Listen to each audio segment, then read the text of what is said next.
I am the Rubik's Cuber. Um, as in like Rube. I'm guessing a lot of you will not get that because I don't know, a lot of people don't seem to use Rube. Anyways, so I'm new to this. I decided to try YouTube's because I had friends who did it and it looked like they had fun. And it seems like a lot of YouTubers do it. It seems like it's almost a requirement. So I decided I would start it. So I'll let you know a little bit about myself. I started with the beginner's method, obviously. For some reason, electrical students didn't use the same beginner's method I did, and it's kind of weird. Mine was pretty much like a 3 look or a million look LOL. To put out how many times you had to use soon. It was one of those, and with the PLL that no one else used, it was the different apron. Most people did the one with the headlights in the back. I did it to the right, and I don't know. I don't know why mine was so different. I guess why I learned from Rubik's.com, but anyways, that's besides the point. So I like music, if you can tell. If this is not backwards, I'm glad it's not, because it is a webcam. I don't know if they do that. I can't see correctly because I'm in like a mirror, so it's like kind of weird. It says Kurt Cobain. It's Kurt Cobain from Nirvana. It's a good band. You should listen to them. I'm not endorsed by them because they're not a band anymore. Anyways, so I like a lot of classic rock, hard rock, and I'm getting more into metal. And I play guitar on my own. I built that guitar in woodshop class. I don't know if my finger was playing at it. It's not done. I had to take it home. My dad said that he would help me work on it in the summer, and that hasn't happened yet. Okay, so I started getting into cubing because I had a Rubik's Cube. Well, I went to, actually, because I went over to my friend's house, and he had this Rubik's Cube. I was like, well, that's cool, I've never seen one of those before. So I hadn't, and I was like 7, and I hadn't seen one. I know, I had no life, right? I saw it, and it was solved. And it was sitting on the little Rubik's stand thing, and I was like, whoa, that's cool. Can I touch it? No! It took me forever to solve it. I'm like, what do you mean? I'll be able to solve it. I'll just figure out how to solve it. I can do it. It's just a puzzle, right? I mean, at that time, I was, like, my parents thought they needed to call me something because I, like, would do puzzles all the time, like the jigsaw ones, and I would just put them together really quickly. Like, I was the puzzle master, which I don't think I really had any skill compared to other people that do puzzles. So that's a little bit about how I got into cubing. Basically, that's when I convinced my parents to give me my first Rubik's Cube. Because that was back when I had absolutely no way of making any money, which I still don't have a good way of making money. I can't even make money off this. I don't have an AdSense account or bank account or anything. So, I don't have a job, but I have a band, and we're planning on doing some gigs. Our name's Dude Party. It's pretty intense. So that's really our name. We do a lot of like super heavy metal stuff, and it's really kind of cool. But the drummer is kind of gone for now, so I can't practice right now. And I think the bassist is doing something weird too. We're just a 3-part band, piece band. I did not come up with the name Dude Party. I swear. So I started trying to solve it casually because I got it, and I soon figured out there was no way I was going to figure it out on my own. Like it didn't take me that long. Like I would repeat the same things over and over again. Usually it was just 2 faces to try to see if I could just like do that enough to the point where I have one face partially solved, so I could then limit that to put on another one. It was pretty cool what I was thinking because I was like 7 at this time, right? I don't know how old I was, actually. I was, I think, 1st grade. So cubing's always been a big part of my life. Rubik's Cubes. It's very bigly, hugely, whatever word is correct, impacted my life in a positive way, I think. Yeah, it's kept me nerdy and out of trouble. My parents can't stand Rubik's Cubes, though. Mostly my dad can. My mom she can stand it for a while, but it's kind of strange to like keep all day, and I organize competitions. I'm the Utah organizer, the only person who's really done anything besides Michael Young for Utah. And the other people that helped organize with him, I can't remember who it was. Edward, Lou, there may have been a few others that helped him. Also, I don't remember their delegate. They had to help them. Michael's been helping me. He's a California delegate, and he's been flying. He flew out here for the last one. It was really nice. He's helped a lot. Probably more than he needs to. So my main right now is actually a YJ Guanlong, and that's because I can't really afford any new cube right now, because I just spent all my money on an Xbox 360 that was used from GameStop, just so I could play really Guitar Hero 2. That's really all I wanted to do. Just like a 98-cent game. Technically, it's still legal to just play it on an emulator and just buy the disc. That's legal, but my parents wouldn't let me install anything on the computer, so I was like, so this is the way it's gonna have to be. Also, sorry, my nose is just really itchy. Yeah, so I've been cubing for a while. So my aunt saw it, and she saw how much I was trying to do, struggling with it and everything. She's like, I'll give you $5 if you can finish this Rubik's Cube. And I was a little kid, I was like, $5? Yeah! I want $5. And so I spent that whole summer trying to figure out how to do it. Of 2nd grade. I couldn't figure it out on my own.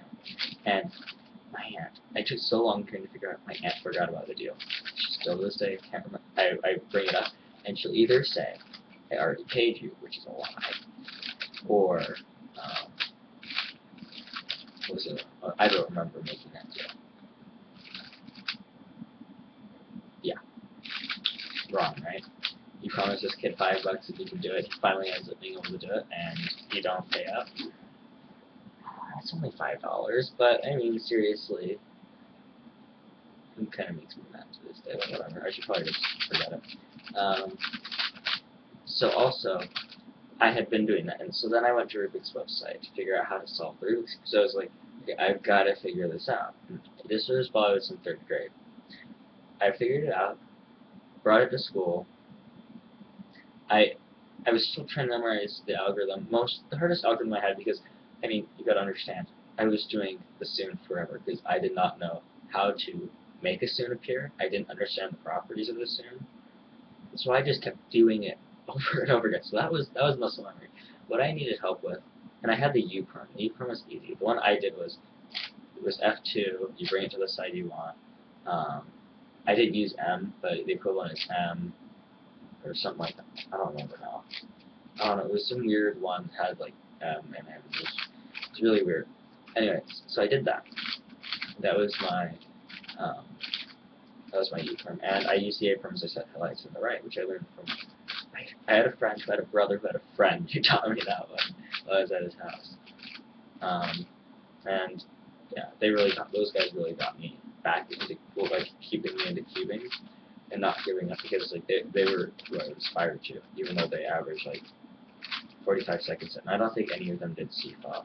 I think they were still using beginner's method. It could be wrong, because maybe that's why I know that case. Maybe I had that exact case for PLL, and he taught me that because that was the case that I had right there, and he thought I knew full PLL. But I didn't know any of this stuff.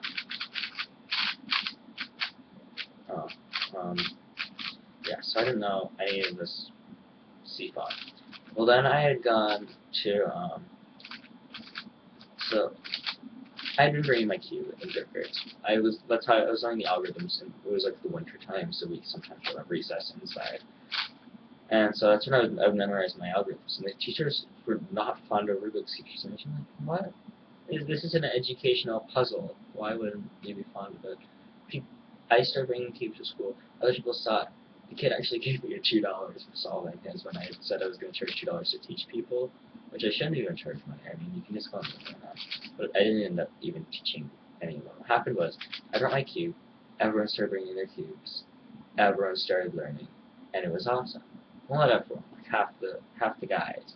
none of the girls really seemed interested, which I found kind of strange, because if you think of it, the Friedrich method, or Friedrich, you can't pronounce it right, I don't think I can, was invented by Jessica Friedrich, who was in fact a girl, and I just found that kind of weird. But I didn't think of it at the time, because at that time it was, you know, elementary school. Ooh, girls, you know. Anyway, so I did that, and a lot of people I knew solved green cross, and I had solved white cross, and I solved it on the top using the Rubik's Cube search. I got mad at myself, but I finally got over it, and I finally do it on the bottom now. So I do CFOP regularly. As you can guess from this channel, I also like Ruru. It was my favorite one to do. It's most fun and enjoyable. However, it's not my fastest. Also, I realize this video is long. Most people probably won't even watch this. I get that. It's just kind of an intro video. I feel like it's something I need to do so that if people want to understand me at all, or if I want to be able to make a joke, here's my chance for like a backstory, right? So people can understand it, and I'd be like, well, I did release a video explaining it or something. So I probably won't make any jokes like that. I don't do jokes that I explain, except I explain them after, so they're not funny. Okay. Also, I got into speed solving this year, out of my sophomore year of 2014, 2015. That's when I got into speed cheating. And the reason why is because I just got into high school, right? And this is the same high school Michael Young Delta went to. He made cubing a big thing there at Skyline. He held a competition there, and it was really cool. I wish I could have gone. But I didn't know about it, sadly. Because I was probably cubing. I was cubing at that time. I knew how to solve the cube. And I had a 2x2, but it probably wasn't legal. It was like I think it was a transparent stickerless Rubik's Ice Cube. Some of you may know what those are. That was my 2x2, but I had a 3x3 also as Rubik's Cube. Because I didn't know about the other brands. I had no idea. Yeah, so back in high school, I had met this guy named Riley, and he's now the bassist in Deep Party. He's really cool. And he kind of hung out with my friend Dylan, who I got into cubing. Actually, I think Riley may have been on. I don't know. We both kind of got him into it. And Gabe. I met both Riley and Gabe. Riley taught Gabe how to speed solve and use F12 and such. And that's when I first learned about F12. You can think 3rd grade to 9th grade, I was cubing. I didn't know anything about F12 during the whole time. Then I become a sophomore in 10th grade, and I hear about F12 for the first time. And so I skipped this assembly and at once because I was in drumline, and it didn't make sense to go back in because we had to leave and then to do everything. So I just kind of hung out in the drumline closet that we have, and there were two guys in this kind of cubing club, which turned out to not be official, but I'm planning on making it official starting my junior year. I'll make this an official club, and it will be official with meetings, and that way I might be able to pull off unofficial competitions at Skyline. So if you want to get in touch with me about this stuff, you can put it in the comments, and I will add you, if you put your where you can find you can go to my competition website, go to the contact thing. My competitions are the Utah Mega Comp and the Utah Pi Open. Contact me, and just send me like your email or something and say, hey, yeah, I want to be involved with unofficial competitions, and I will put you on an email list. So back to I had met them, and this was like right after I learned about F2O, and I had kind of started bringing my Rubik's Cube to school, and I think I actually had it in my bag at that time. And my bag was with me. I did, yeah. And these guys ended up being some of my best friends in high school, and they turned out to be, they were seniors, but so they're going on to the University of Utah, all of them there, and so kind of have to start fresh with friends. I mean, I have lots of friends. I just Cuber friends. I hung out with them every lunch. I keep dropping. Why do you Guanlong pops caps like crazy? Okay, yeah. So I sat at lunch with them, cubed all the time. Liam was like the head guy, and he yeah. he got 3rd place at the competition, like the first competition, the Utah MegaComp, and he wasn't expecting it, but he was really fast, right? Faster than ice. I mean, I'm still not that fast. Sorry, my computer just decided to go to sleep. And there were some other guys which I was faster than them the whole time. Also, it helped me get my venue because because I'm using the University of Utah's Ron Engineering building for my venues currently. You may have to switch to a different building in the University of Utah, but since I'm under the age of 18, it's really hard for me to get a venue that I can legally sign and everything. The University of Utah seems to be letting me. They do know I'm under the age of 18, or at least the guy that gives me the contracts knows. And so, yeah, so turns out one of the guys that's in the Cuban club with me, his dad works there, and he codes, I think. He's from computer science. Yeah, so my friend, he attended my competition and everything. I feel bad for him because he wasn't there for the rules and everything, so he didn't know it's only a certain amount of time to inspect it and how to start and stop the timer correctly. So he ended up with a DNF average, and I felt really bad because we should have been explaining it to everyone in the club, right? Yeah, so we didn't do that. We didn't do the explaining, and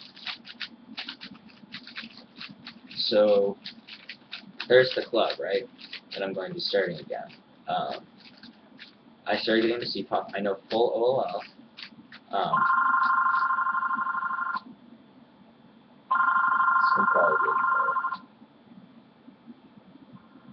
Call from 180. I don't know this number. 520 783 0. How do I mute this?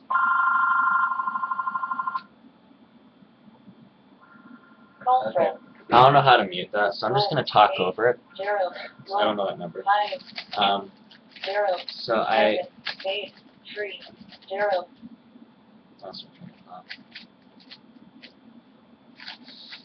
Oh yeah, so I know full OLL, full PLL, and I started speedkeeping the end. I learned that still in the beginning, still towards the middle of the school year, I learned all full OLL, full PLL. So I can learn algorithms fast. I think I just learned this in my queue, whatever, I'm scrambling my hand right now. So I'm not the fastest keeper. I mean, I just started, beginning this school year. Well, speed keeping, that is. I had a 4x4, big 4x4. Sucked, don't ever buy it. But that was my 4x4 I had for a while. I did not get speed keeps until I had my Alon, which died recently from overuse. It wasn't that recent, it was like January. That's when I got it. I had ordered from KGZ and I never ordered there again. It took forever. And now, so I feel like this video has gone on for a while. I was going to do an average of 3, but we'll average of 5. That'll be its own separate video. Hope you enjoyed learning about me, because I have not. If you happen to enjoy this a single bit more than I do, I cannot understand you. I don't know why you would watch this 18-minute video on me, because I think you're a stalker if you're watching this. I'm just kidding. A lot of people watch these kinds of videos, and I don't think it's weird. I don't take selfies, and I think selfies are weird, so I don't know.